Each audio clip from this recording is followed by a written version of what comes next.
All right, good morning, everyone. Good morning, good morning. It is Tuesday, and we're going to get started, y'all, in about 25 seconds. So thank you very much for joining us. We'll go through our traditions, and we do have a guest speaker this morning. And I want to thank you very much for joining us this morning. We're going to begin with our pledges. Let's begin with the pledge to the United States flag. I pledge allegiance to the flag of the United States of America and to the republic for which it stands, one nation, under God, indivisible, with liberty and justice for all. Texas flag pledge. Honor the Texas flag. I pledge allegiance to thee, Texas, one state under God, one and indivisible. Our campus mission: develop young men into impactful leaders through the development of their intellectual, moral, physical, social, and emotional skills for the global society of tomorrow. Our campus vision: the school of today for tomorrow's leaders. Motto: believe, achieve, succeed. Our campus core: engagement, encouragement, exposure, environment, excellence. Student core: academia, brotherhood, character, perseverance, service. Our campus creed: we are the Barack Obama Male Leadership Academy.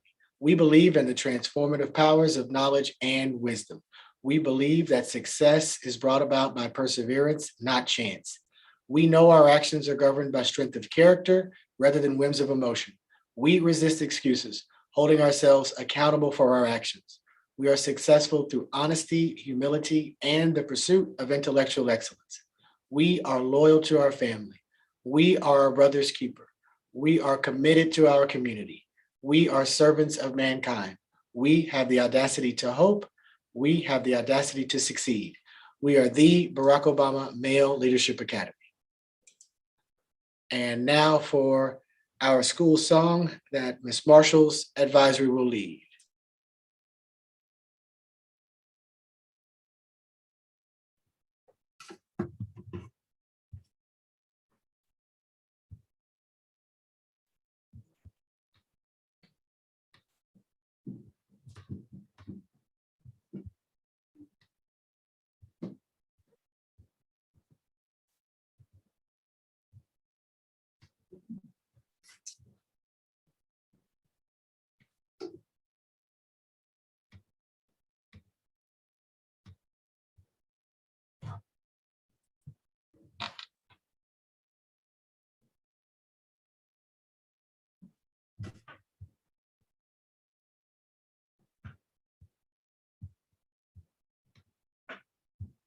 Miss Marshall, your computer is still on mute. If you all are singing, you're still on mute. And Mr. Jackson, can you guys hear the song, Mr. Jackson? No. No, nothing's coming out. Can you guys hear the song? No.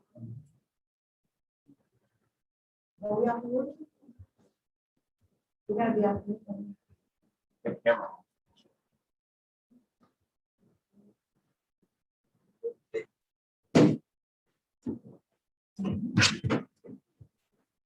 Stand still.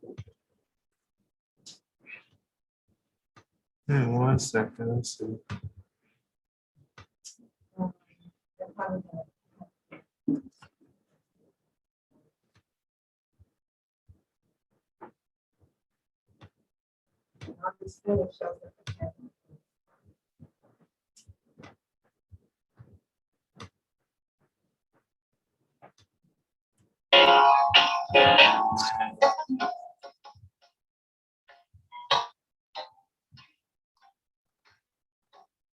We are the brothers of the Lord.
All right, thank you all very much. And now for a moment of silence. All right, y'all, thank you again. And we're going to continue to work on that. And we have a couple other things in mind about how we're going to, kind of gradually work our way back into the normalcy of what we're accustomed to having for a LISM in the morning. So I just wanted to thank everyone for joining us. And we're going to continue to focus on line 8 for the month of October, which is we are our brother's keeper. So I'm going to look at that from the perspective of adults being the brother's keeper. So, we have you all here. Every day you all come here to learn, of course, but you also come here to, have a sense of belonging, to feel safe. You should look at school as a place where you want to be. So as our brother's keeper, the adults need to make sure that we provide that environment for you. So we're going to continue to get better at delivering those two things to you, that positive, supporting, nurturing environment, and also the environment of high academic expectations. So we're going to continue to get better every day. All right, so we have Mr. Dover for the 1-minute breathing. Yep, we're just going to do a 1-minute breathing exercise. It's kind of similar to what we did yesterday, but yeah, let's give it a try.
All right, thank you guys. I hope you have a great day here at BOMLA.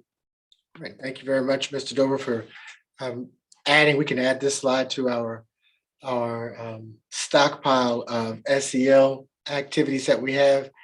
And just to remind everyone, because me, this should be something that you all are doing each day and each of your classes, and it only is a small investment. It could be 90 seconds like this video, or it could be 2 or 3 minutes, but you shouldn't have any problem investing that small amount of time to just refocus everyone. You really don't know what experience they had in the previous class.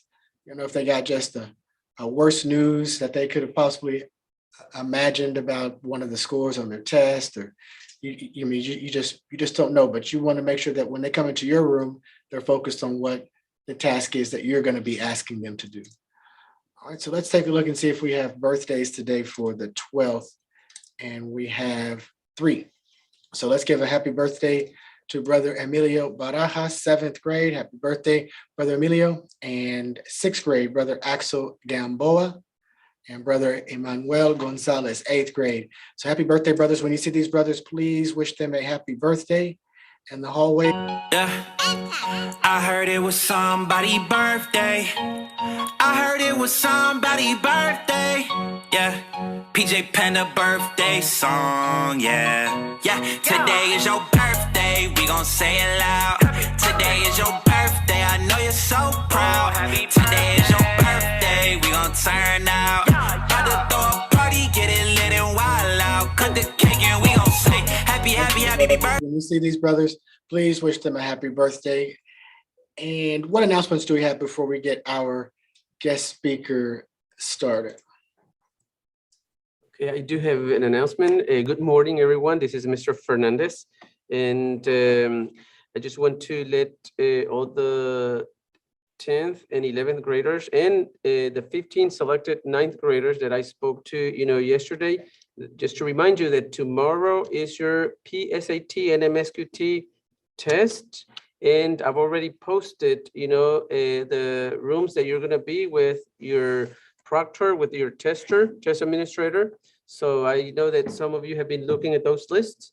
And if I missed anyone yesterday that I came around to receive a student guide, if you didn't get one, make sure that you see me today. You can even stop by, my office, and I can provide you with one. If I may, I still have some for those that probably were absent or I was not able to see yesterday. Okay, so any juniors and also sophomore and the 15 selected 9th graders, you can see me about this, but be ready tomorrow after breakfast. You're going to be reporting directly to your testing area. Okay, just make sure that the only thing you're going to need is actually a calculator. Other than that, you should not be bringing anything else because we're going to be providing pencils. Okay, so I think that's all the announcement. Then 8th grade, I'm going to be then talking to you also this week, because next week is going to be your PSAT for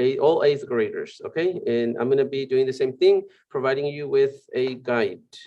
I'll let you know about that, but that will be next week for you 8th graders. Okay, thank you all. All right, thank you, Mr. Fernandez. And Mr. Akbar? Yes, good morning, everyone. Mr. Akbar, 6th grade, World Culture, 7th grade, Texas Studies.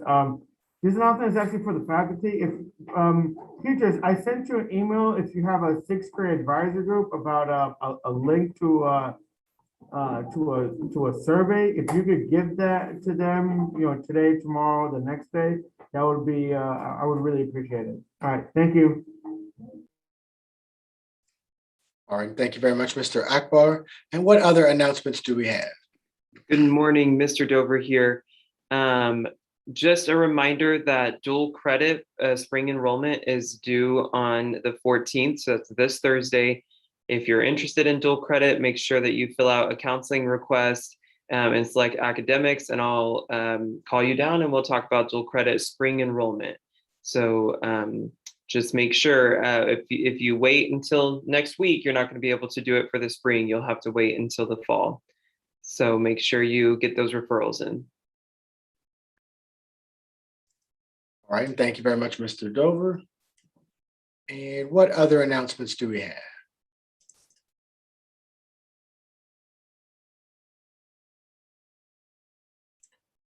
All right, you all.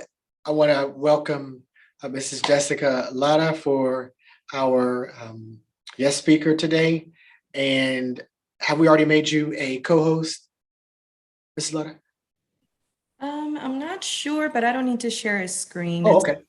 Yeah. Thank you so much. All right. Well, yes, ma'am. Thank you very much. You have as much time as you need until 9:30. So hopefully that gives you enough time. Yes, sir. Thank you so much. Absolutely. Good morning, everyone. My name is Jessica Lara. I am the Director of Career Development and Alumni Affairs at Paul Quinn College. I hope you guys are familiar with us. I've actually been to your campus a couple of times when I was in charge of recruiting students to the college. I'm very happy to meet you all, and I'm excited to share this morning message with you guys. So to start off, I would like to give you a little bit of background on me and the organization that I represent. I was born and raised in Mexico, right at the border of Texas and Tamaulipas.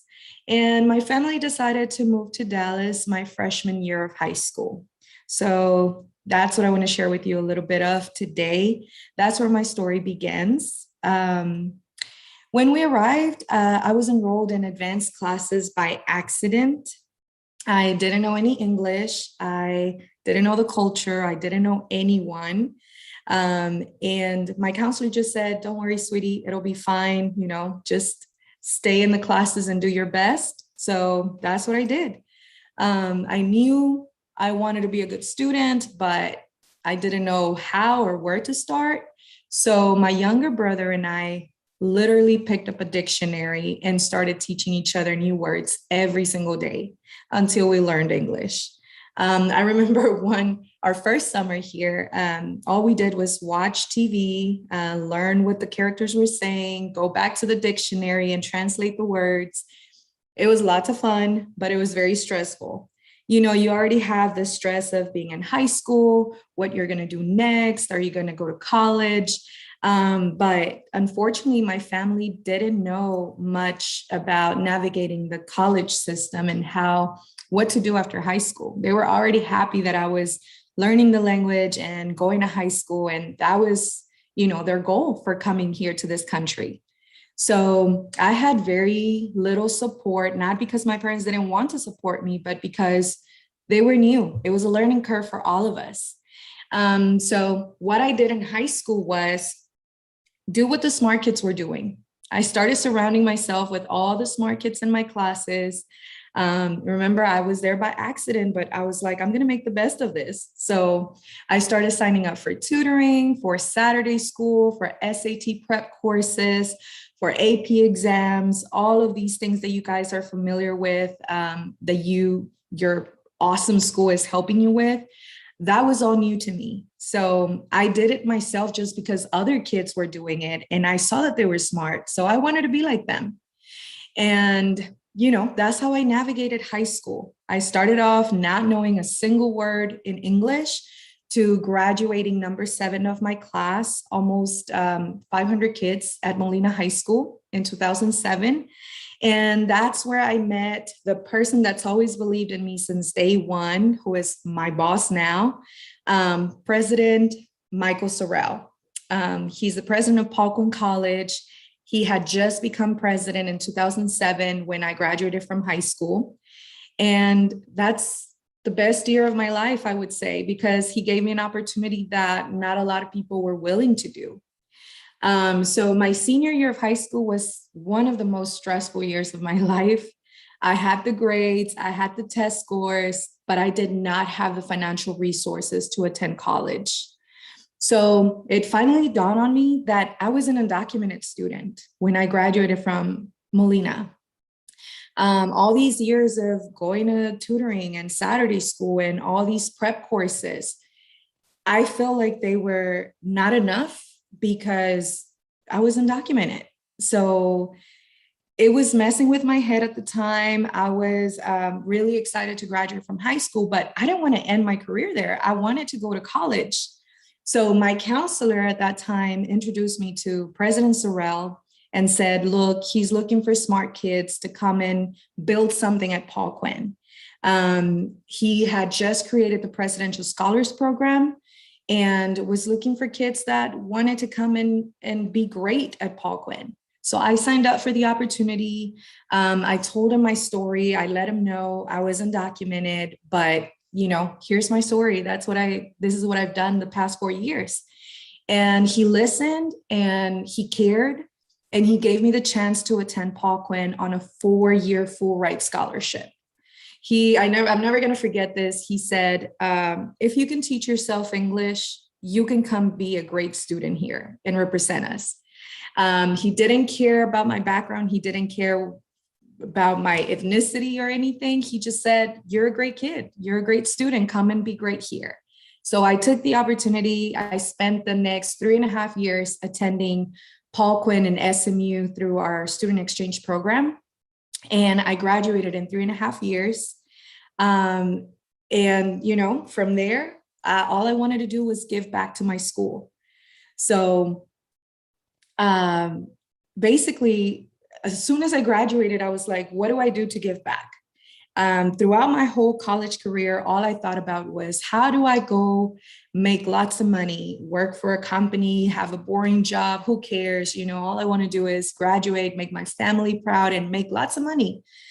But when I graduated from Paul Quinn, I started to reflect on all of the things that it had done for me, the opportunity that it had provided for me when nobody else believed in me, just because I was an undocumented student. And so I decided to spend the next couple of years of my life sharing my life story and recruiting students to attend Paul Quinn. I recruited almost 10 generations of Quinnites during the time that I served as the director of recruiting there. Like I said earlier, I visited your school a couple of times. I met lots of great students from your school at college fairs. We hosted campus tours for you guys.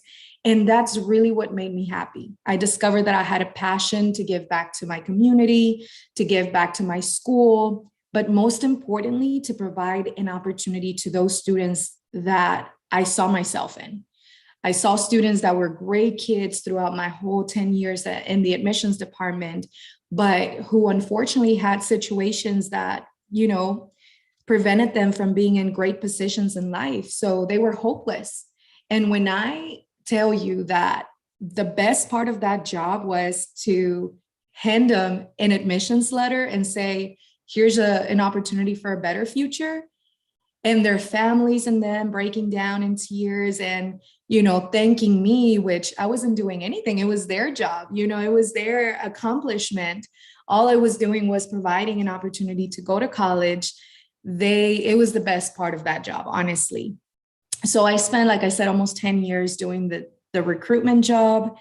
And recently, I became the director of career development and alumni affairs, which now give me a chance to work with those students that I recruited to attend Paul Quinn upon graduation. So what I do is I help them find a career path upon graduation, find great paying jobs so they can give back to the college.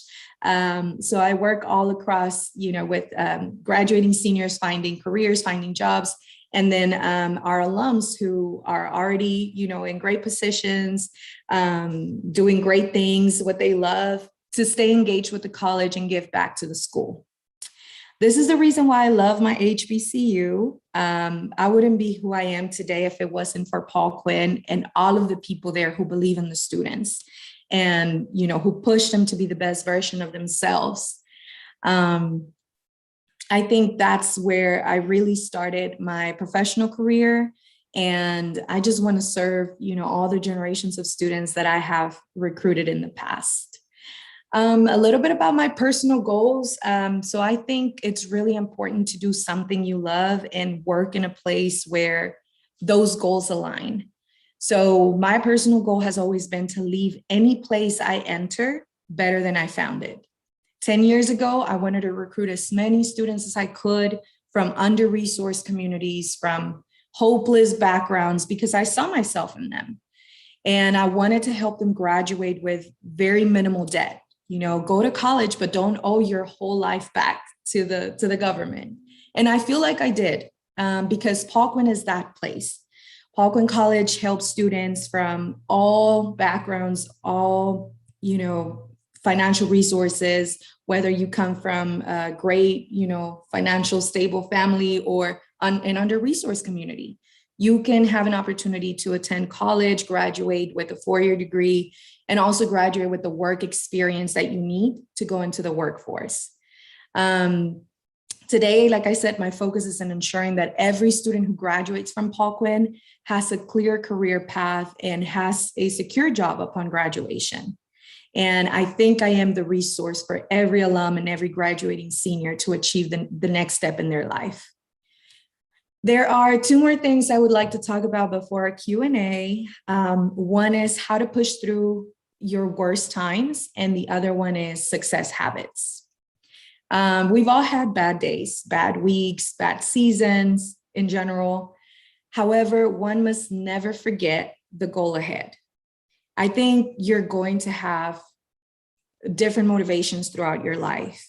For example, going back to my high school years, I think, how dare I fail a test or skip class when my parents had sacrificed all of our lives for a better future? You know, we came to a new country, not knowing anyone, not knowing anything. And my motivation at that time was my family, making sure their sacrifices were worth it. So I did that, you know, that's what kept me going when I was in high school.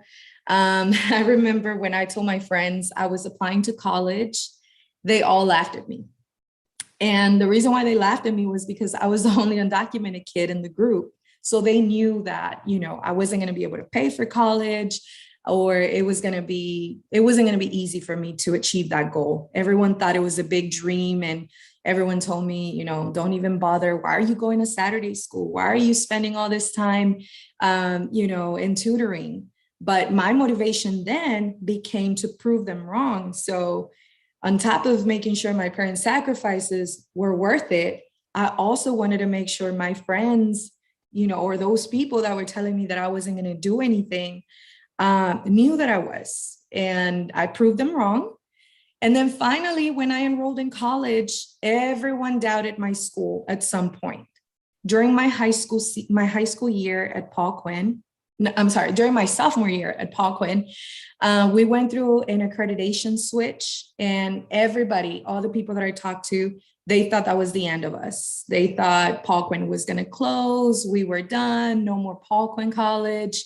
So my motivation then became to become a better student ambassador, so that more students wanted to come and be a part of Paul Quinn College. I remember losing pretty much every friend that I enrolled with my freshman year. People just transferred out, went to other colleges because they didn't believe that Paul Quinn was here to stay. So that was a different motivation then. And today, my motivation is my family. I have 3 beautiful kids who practically grew up on the college campus. I took them to work right away. I was always on the road recruiting. So, you know, my kids were always with me. They know Paul Quinn like probably better than they know their own home. So they know that attending college is not only an option, but a must. So when I'm having a rough day today, I just remember who I do it for, and I keep pushing harder and harder because they're always watching. And the last thing is success habits. I think success habits are everything.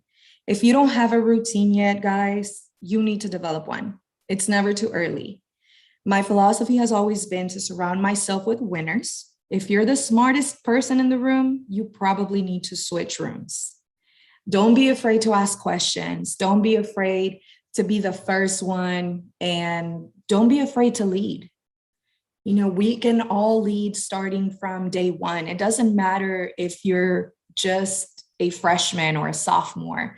Everybody can be a leader in their own space. And so I want to leave you with that. Remember, you can lead from wherever you are. So why not start now? And with that, I want to open the floor for any questions.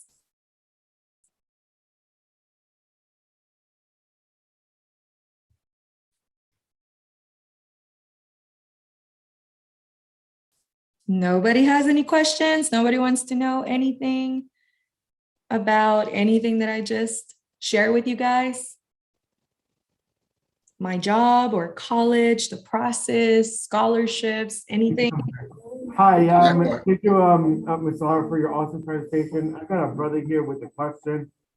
I have a question too, Mr. Edwin. Good morning. Hey, Ms. Saudi Vargas, in Ms. Akbar's class in House of Alliance.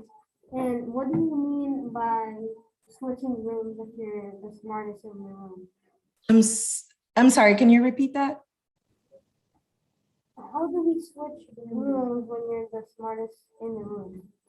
Okay, that's a great question.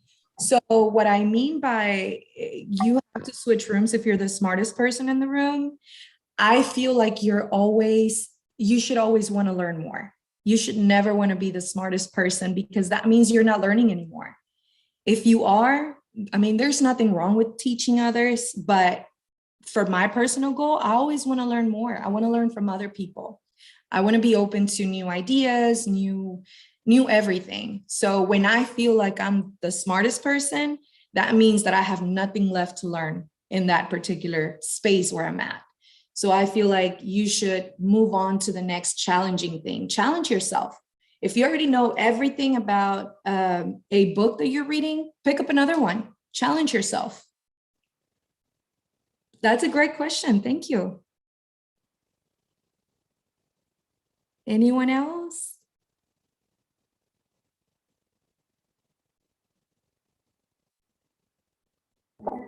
Good morning, Mr. Moore, Matt. I have a student here with a question. Go ahead, introduce yourself. Sure. Oh, my name is Brother Leon House of Alliance in 7th grade, and my question is, have this. Oh, my name is Brother. Hello, my name is Brother Mariano Rojo Chavez, House of Alliance, 7th grade. And my question was, has something ever been like a difficult task for you to like when you were in college? Has something ever been difficult for you? What was difficult for me? Like if something has ever been difficult for you in the college? Something that was difficult for me in college? Yes. Okay. Yeah, there were plenty of things that were difficult for me in college. One, I would tell you, just a first generation student, I didn't have a lot of support from home on how to do the whole process every year. I was on a full scholarship. I didn't have to worry too much about that. But when it came to like classes, my first professor was the President Sorrell. So his class, difficult classes that we teach at Paulson, but it was teaching me exactly what I'm describing today, teaching me to push myself a little bit harder every day and not be content with what I already knew. It's a class that always keeps you on your toes. It always keeps you, challenging yourself.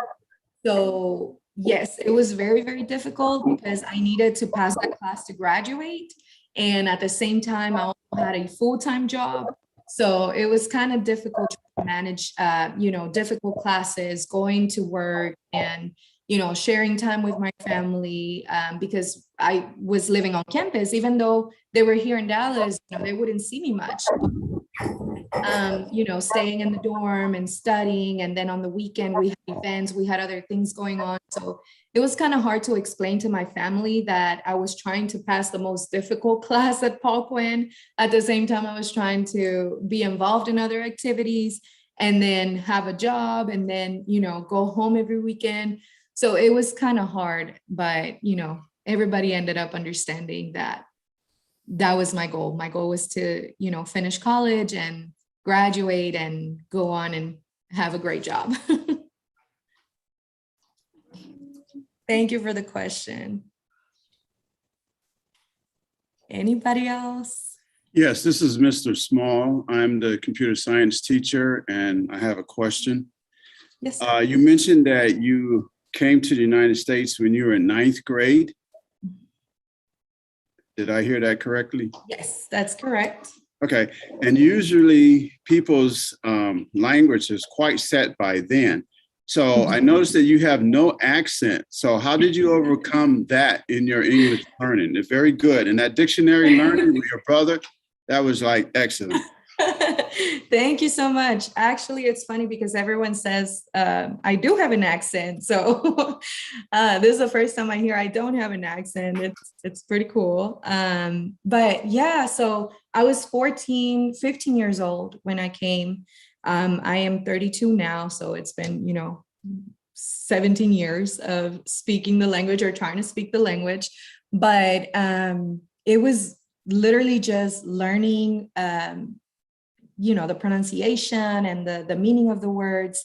I'm a very visual learner. So my brother and I were reading words and writing them down. And literally that's all we did that summer, because I don't know why, like for some reason, my counselor didn't want to switch my classes. Usually you would go into ESL as a second language, learning student, but they left me in pre-AP and AP classes and I had to figure it out. So, and then from there, going from that setting to real college, where you're actually taking classes with the president of the college, it just pushed me. And I think that's what I really appreciate from the whole experience, that I've always been pushed to the max. It's never been an easy road, but it made me who I am today. I'm not content with having just a regular task in front of me. Like, I'm going to challenge myself. And, sadly for my kids, that's what I teach them. Like, you're going to be challenged every single day, no matter what you do. So even the students that I recruited to Paul Quinn, a lot of them, they were like, well, this is new to me. I don't have support at home. I don't have this. I don't have the resources. And it was like, no, you're in college now. Let's push. Let's make sure that, whatever you need, we're getting to you right away. Like, there's no excuse for anyone. And so that's always been my life. But I guess I had to learn fast because I was forced to.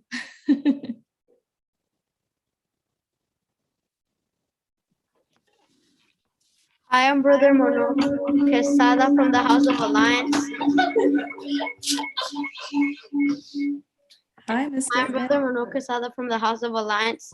And my question is, how long did it take you to learn English? So I would say my entire freshman year in high school.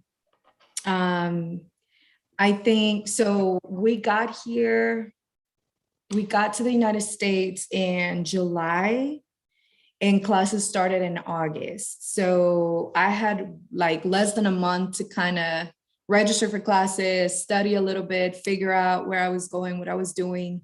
So that summer is when we picked up the dictionary and we started trying to teach each other words. But the second summer, that's when we really started picking up like the full language and everything. So I think the whole freshman year was kind of a struggle for me, but that's why I was attending tutoring, Saturday school, all of these things that the smart kids were doing. And it really helped. But the first year, I'm telling you, I knew nothing. Like, I started from scratch, but constantly, doing it and practicing every single day, it helped me because, like I said, by the my senior year, I was already fully into the advanced classes and understanding everything that I needed to do in class. Thank you. Yeah. Hi, we got another brother with a question. Go ahead.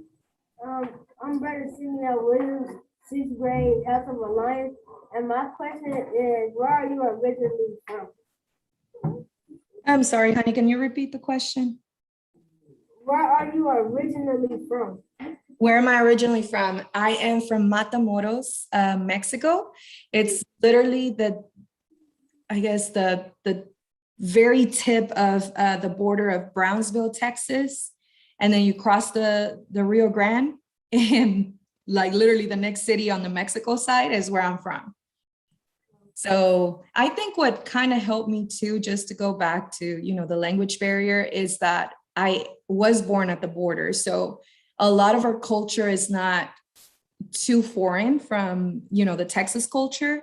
I have like a lot of family that lived in Brownsville, and then half my family in Mexico. So we had a lot of interaction with, with this side of the country, but I didn't. Like I never even visited the other side. Like I never crossed the border until my parents decided to bring us to Dallas. But just the culture in general right there at the border, we were very familiar with Tejano music and Tex-Mex food and all of that.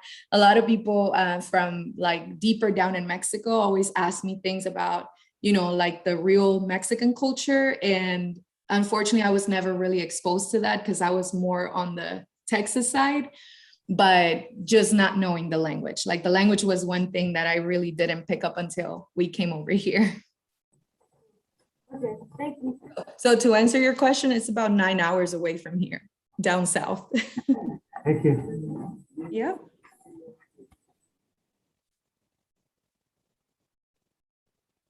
Oh, and thank you for those on the chat. I see Mr. Evans, Miss Garrett. You guys know Mr. Evans and I actually went to college together. So I know him for a while. We were both in President Sorrell's class. So it's awesome to have him there. What other questions do you guys have? I have a question.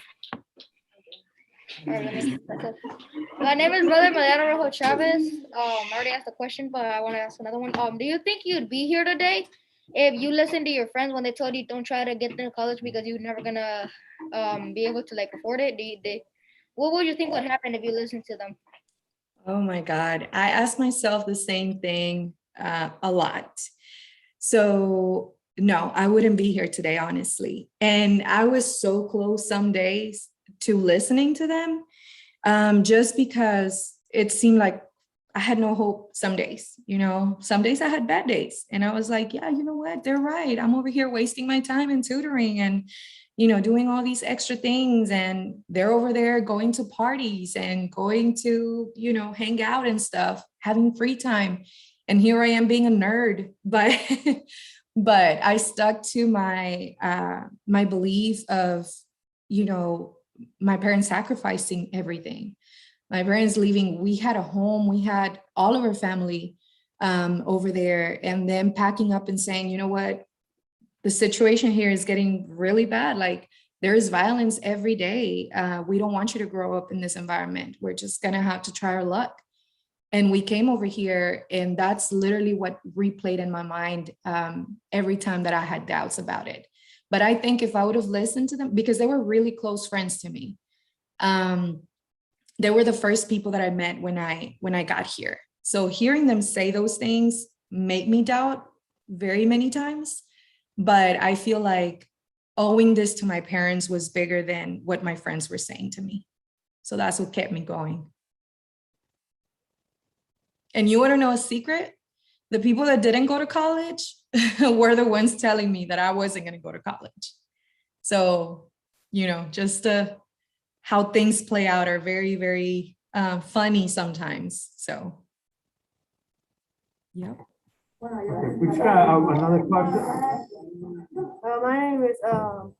My name is Rory Zucker. I'm in the House of Decree, and I want to ask you, when you came to America, like, did you come in a car or on the airplane?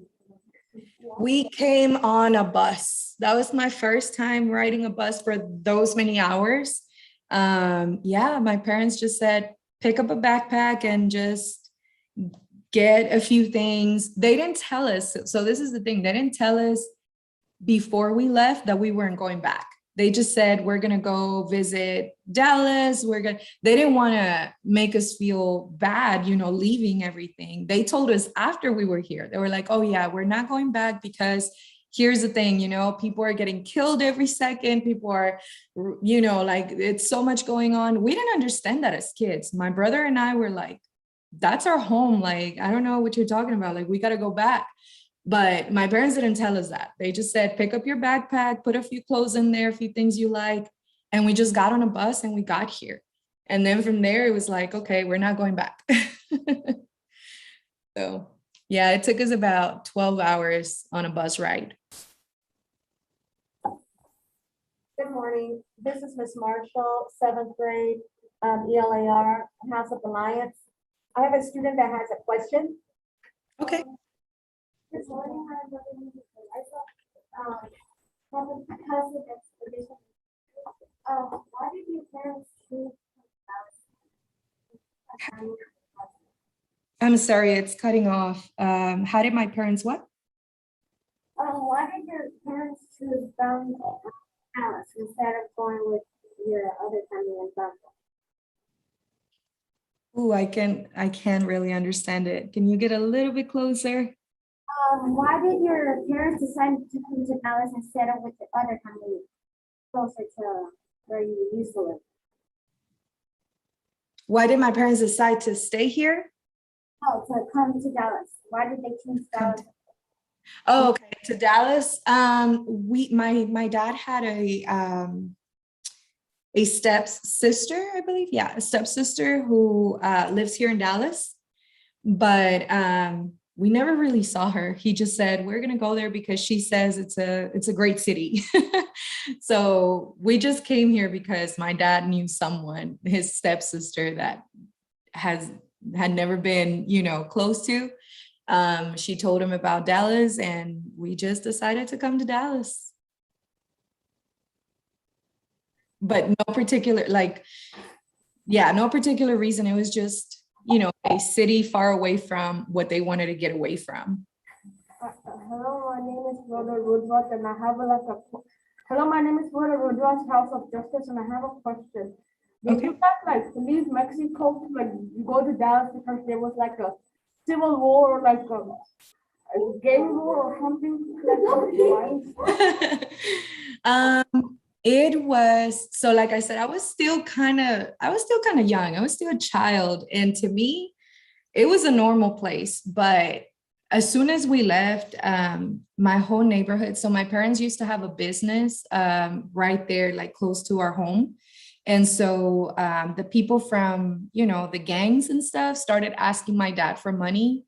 And over there, if you don't give people what they ask for, they start going after you and your family. So yeah, people started getting kidnapped and things like that. So I don't know if you guys are familiar with how the violence is, especially right at the, at the border in Mexico, but it's pretty intense. And so before any of those things happened, that's when my parents decided to get away from it. But it was mainly gang related, like the cartels and all that stuff started, trying to get money out of people and things like that. So that was the kind of violence that I was referring to. Great questions, you guys. What else do you want? I have a question.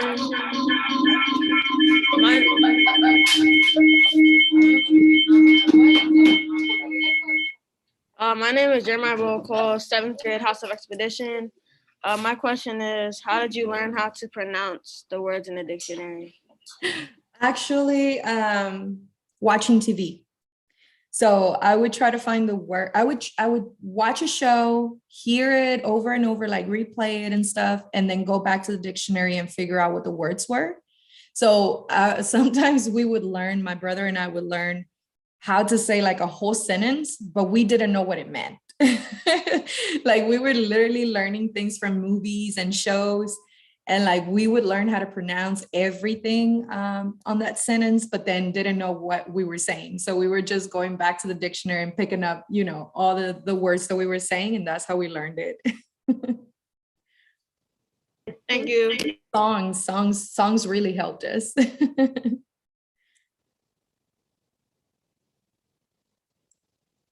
I think we have 4 minutes left, so I don't want to make anyone late. Do we have one more question?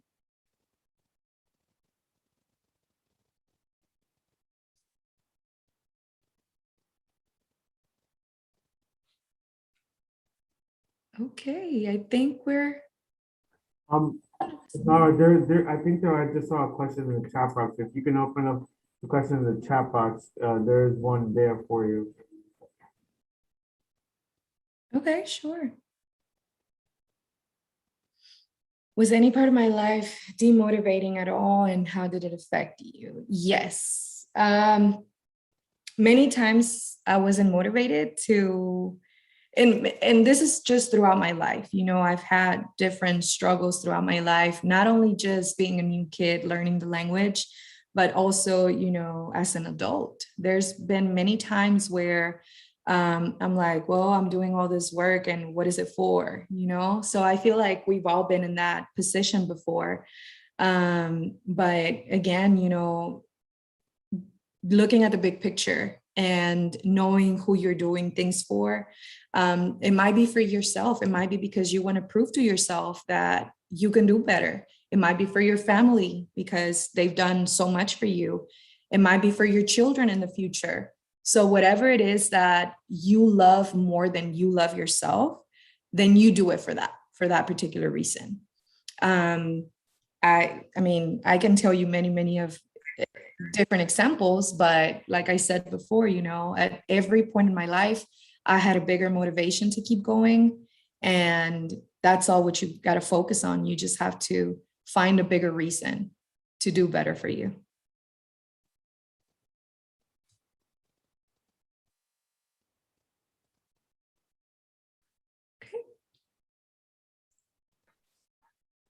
But I really appreciate all of the questions, and I appreciate you coming to speak with us, Mrs. Lauder. Are there any other brothers who have any other questions?